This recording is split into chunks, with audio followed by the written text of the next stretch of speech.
आते हैं और देश की कामयाब बेटी के ज़रिए हम उन तमाम महिलाओं को प्रेरणा देना चाहते हैं जो अपनी ज़िंदगी में अपने लिए कुछ करना चाहती हैं और अपनी अलग पहचान बनाना चाहती हैं।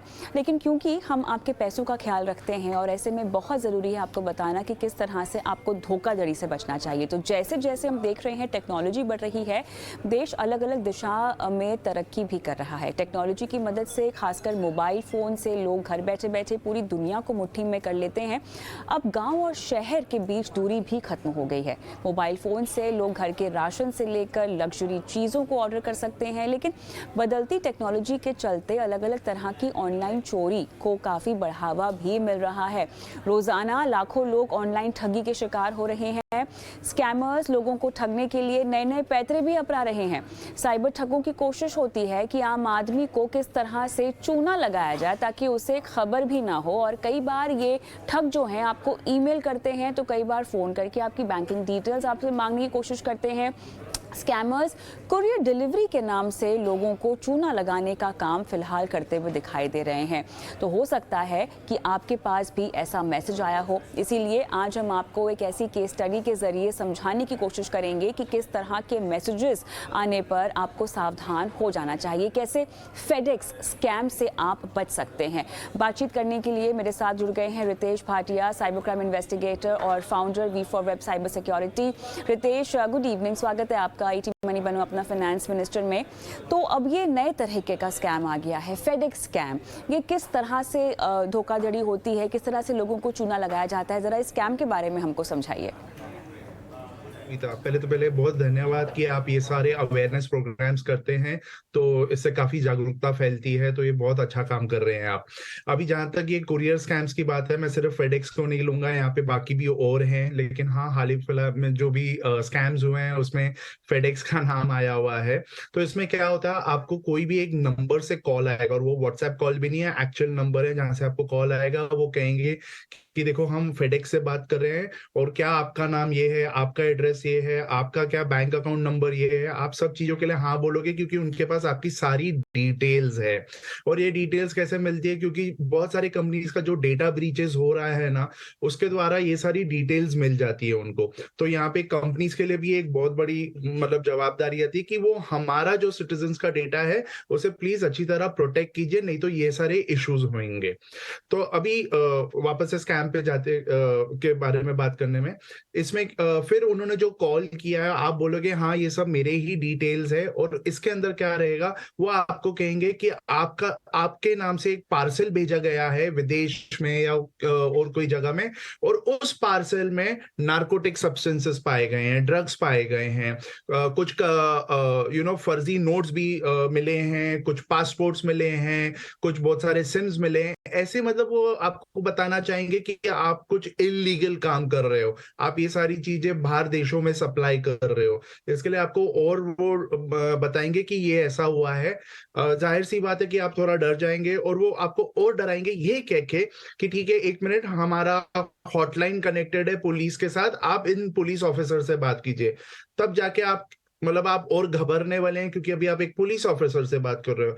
अब जब आप उस पुलिस ऑफिसर से बात कर रहे हो, वो पूरा जो माहौल है, आपको ऐसा लगेगा कि हाँ ये पुलिस ऑफिसर है, क्योंकि वो जो माहौल है वहां से आपको सुनाई देगा, पीछे वायरलेस में से कोई बात कर रहा है, कोई अपनी लोकल लैंग्वेज, मान लीजिए कोई, जैसे उन्होंने बोला हम महाराष्ट्र की पुलिस को कनेक्ट कर रहे हैं, मुंबई की पुलिस पे काफी आ रहा है ये, तो आप सुनोगे कि मराठी में आके पीछे बात कर रहे हैं। फिर ये जो बंदा आपसे बात कर रहा है, वो बोलेगा कि मैं मेरे कांस्टेबल से पूछता हूँ, मेरे ऑफिसर से पूछता हूँ, आपका क्या क्या आपका क्या अकाउंट्स मिस यूज हो रहा है। फिर पीछे से आवाज आएगी, हाँ सर, इनके आधार और बाकी चीजों से केवाईसी होके 4 बैंक अकाउंट्स खुल चुके हैं, सिम कार्ड्स लिए जा चुके हैं। तो फिर ये जो ऑफिसर है अभी और गर्म होएगा, वो बोलेगा नहीं, ये आपने ही ये सब किया हुआ है, और अभी आपको इस पर्टिकुलर चीज के लिए अभी हम आएंगे, आपको अरेस्ट करेंगे। फिर जाहिर सी बात है, आप बोलोगे कि नहीं, मैं नहीं आ सकता हूं, या आप प्लीज मत आइए, इसका क्या कर सकते हैं। तो बोलेगा ठीक है, आप पेनल्टी के तौर पे इतना पैसा दे दीजिए। तो ऐसे में कुछ कुछ लोग हैं जिन्होंने लाख 2 लाख ऐसे पैसे दे चुके हैं। तो ये जो एक प्रेशर आ जाता है, कि जो डर आ जाता है, उसके कारण में ये हो रहा है। और ये सारे जो कॉल्स आ रहे हैं, एक एक्चुअल कॉल्स है, ये कोई व्हाट्सएप पे ना मैसेज आ रहा है, ना व्हाट्सएप का कॉल आ रहा है। तो ये डेफिनेटली ट्रेसेबल भी है, कविता।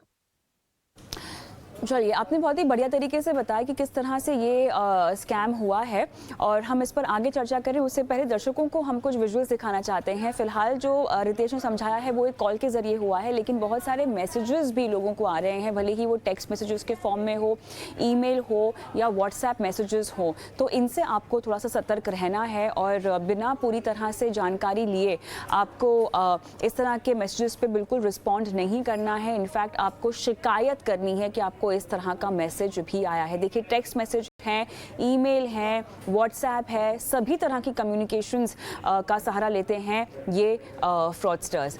तो रितेश, अब हम आगे बढ़ते हैं क्योंकि जब भी मैं आपके साथ बात करती हूँ या हम कोई शो करते हैं रितेश, हम कोई नए तरह के स्कैम की बात कर रहे होते हैं। इसका मतलब ये है कि बहुत तेज़ी से जो स्कैम करने के आइडियाज़ हैं ना, उसमें तब्दीली आ रही है ना। पहले तो कोई गिना चुना तरीका होता था, लेकिन अभी तो तरीके भी नए नए होने लग गए हैं। तो सवाल यही है कि हम और आप जैसे जो आम लोग हैं वो कितनी चीज़ों का ट्रैक रख सकते हैं, वो थोड़ी स्कैमस्टर्स कितना इनोवेटिवली सोच सकते हैं और सोचे कि अरे हमारे साथ तो इसके ज़रिए भी धोखाधड़ी हो सकती है। अलर्ट रहना थोड़ा सा मुश्किल हो जाता है रितेश।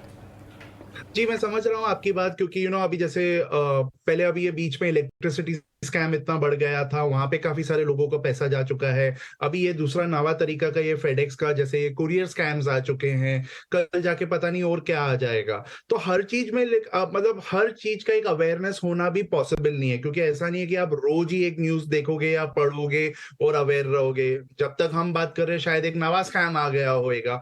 तो इसके लिए आप देखोगे ना, तो ये सारे स्कैम्स के अंदर अगर आप एक चीज कॉमन अगर आप रखोगे तो वो ये है कि अगर आप बोलोगे कि मैं ये विश्वास ही नहीं करता, आप हर किसी को शक की नजर से देखोगे और बोलोगे no I don't trust anyone. मतलब साइबर स्पेस की मैं बात कर रहा हूं। साइबर स्पेस में आप क्या देखते हो, क्या पढ़ते हो, क्या सुनते हो, ये हर चीज पे आप पहले इसको एक मतलब बिल्कुल ही मतलब आप जैसे आप विश्वास ही नहीं कर रहे हो वैसे कीजिए।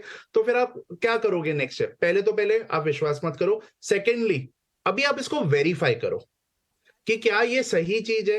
अभी जैसे ही अभी एक पर्टिकुलर मैसेज आया कि एक पर्टिकुलर कंपनी में बहुत सारा डेटा ब्रीच हो गया है, तो मेरे को अभी इमीडिएटली रिएक्ट करने की जरूरत नहीं है। I have paused. तो आप प्लीज पहले पॉज कीजिए, रुकिए, थोड़ी देर शांति रखिए। अब जाके मैं वेरीफाई करूंगा कि एक्चुअली ये ब्रीच हुआ है कि नहीं हुआ है, क्योंकि ये बहुत बड़ी कंपनी है, उनका भी नाम खराब हो सकता है, पैनिक भी फैल सकता है। तो मैं ये स्टेप्स अडॉप्ट करता हूं।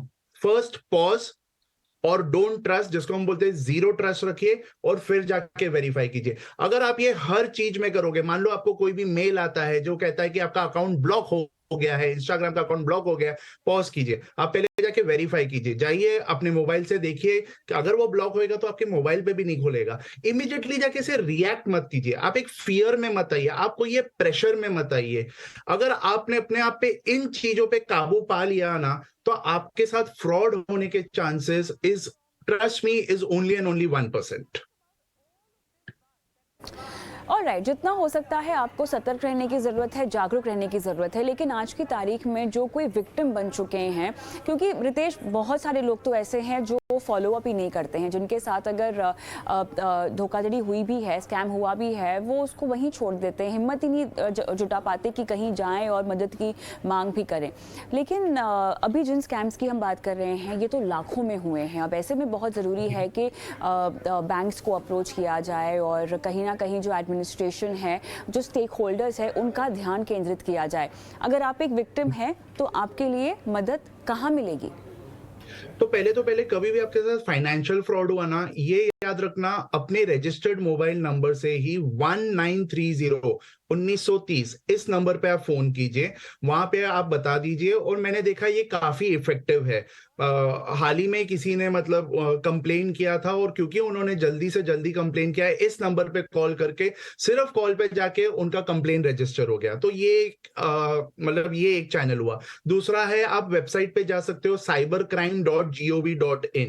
ये आपका सेकंड स्टेप भी हो सकता है, क्योंकि 1930 पे आप जब कॉल करोगे तो वो लोग आपको खुद ही बोलेंगे कि प्लीज आप जरा जाके ऑनलाइन cybercrime.gov.in पे आप रजिस्टर कीजिए। ये गवर्नमेंट की वेबसाइट है, काफी इफेक्टिव है, वापस से बोल रहा हूं, ये cybercrime.gov.in। उसके बाद जाके वो आपको पुलिस स्टेशन में मतलब वो पहुंच जाएगा और पुलिस स्टेशन से आपको कॉल आएगा कि प्लीज आके एक रिटर्न कंप्लेन भी दीजिए। तो जब तक आप कंप्लेन दे भी रहे हो, पीछे जो आपने 1930 में कॉल किया था वो लोग ने एक्शन ऑलरेडी चालू कर डाला है। तो ये जो 3 मीडियम्स है ये काफी है। साथ में जाके अगर ये क्राइम और जैसे मान लीजिए आपके कोई जीपे के प्लेटफॉर्म पे हो रहा है, पेटीएम के प्लेटफॉर्म पे हो रहा है, तो उनके भी प्लेटफॉर्म के जो नोडल ऑफिसर्स है या जो उनका इन ऐप रिपोर्टिंग है वहां पे भी जाके आप रिपोर्ट आपने कर देना चाहिए। साथ ही साथ में आपके बैंक को भी बता दीजिए, वहां पे भी एक डिस्प्यूट फॉर्म रेज कर दीजिए, क्योंकि चांसेस बहुत ज्यादा है अगर आपने फर्स्ट 30 मिनट्स में अगर आपने तुरंत ऐसा कॉल कर डाला, चांसेस बहुत हाई हैं कि आपको आपके पैसे वापस मिल जाएंगे। चलिए, वैसे तो इस मुद्दे पर जितनी भी बात की जाए रितेश हमेशा ही कम रहता है, लेकिन फिलहाल मेरे पास समय की कमी है। बहुत बहुत धन्यवाद, आपने समय निकाला और विस्तार से दर्शकों को समझाया इस स्कैम के बारे में और किस तरह से फाइनेंशियल क्राइम्स होते हैं ऑनलाइन, उससे कैसे बचना चाहिए। जानकारी देने के लिए बहुत बहुत धन्यवाद। Thank you. चलिए हम रुके।